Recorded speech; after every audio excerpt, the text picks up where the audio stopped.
Chào các bạn nha. Chiều nay mình làm ăn đơn giản thôi các bạn ơi. Chiều nay mình chiên chả cá, mình chấm nước tương cơm thôi. Tuần này mình đi ca đêm mình mới quay được, cái tuần sau mình đi ca ngày mình không quay được clip mấy các bạn. Chủ nhật mình có rảnh mình thì quay câu cá này kia cho các bạn coi nha. Bây giờ mình lấy chả cá đó mình làm.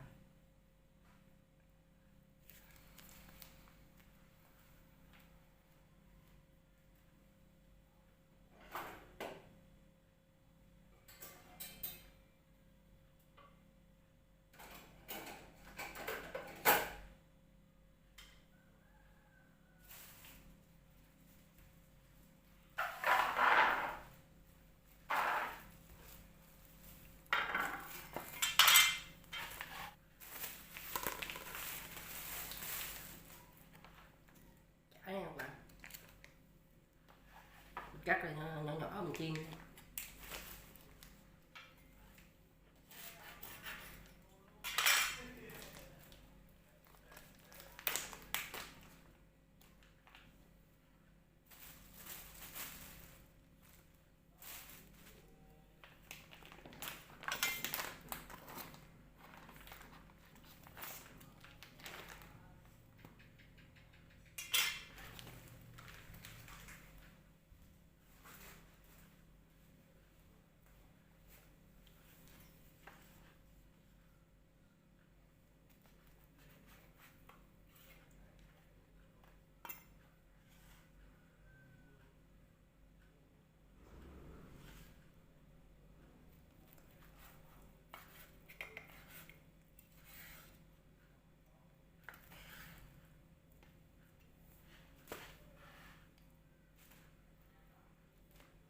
Cắt nhỏ nhỏ là chiên ăn cho nó ngon các bạn. Giòn.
Chín rồi các bạn ơi.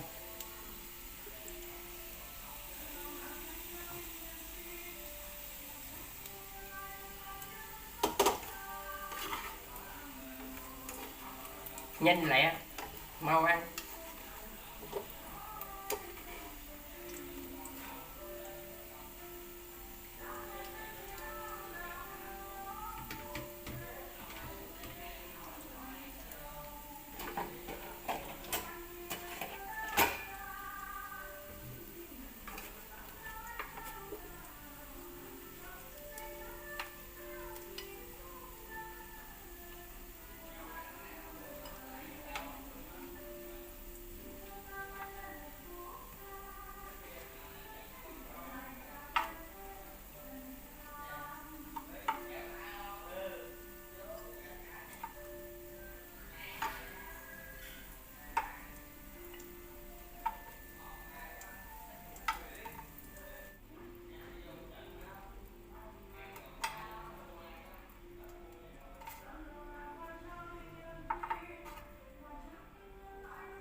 Chín rồi các bạn ơi.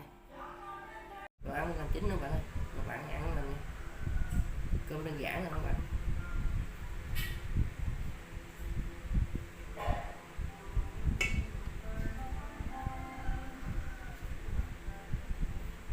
Cá chiên các bạn.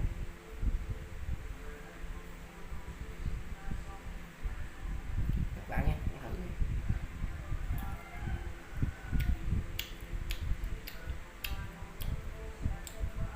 Ngon các bạn.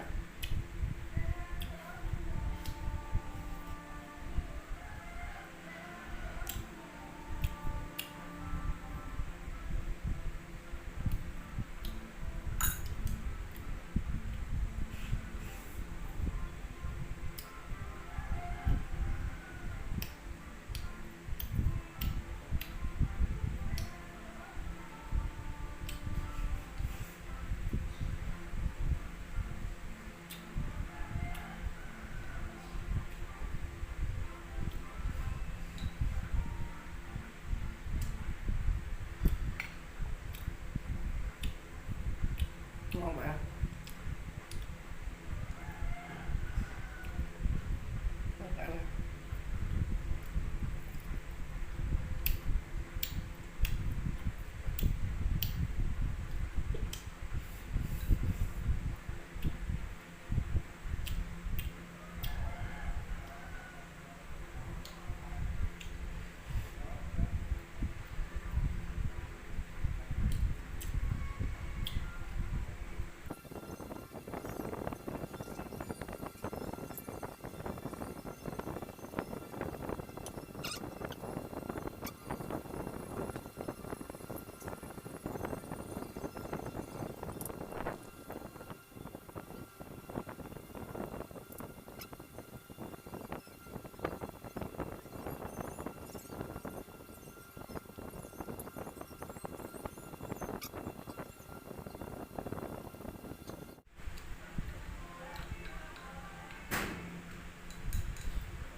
Các bạn ơi, mình kết thúc video đó các bạn.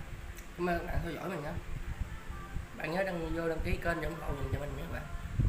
Chào các bạn.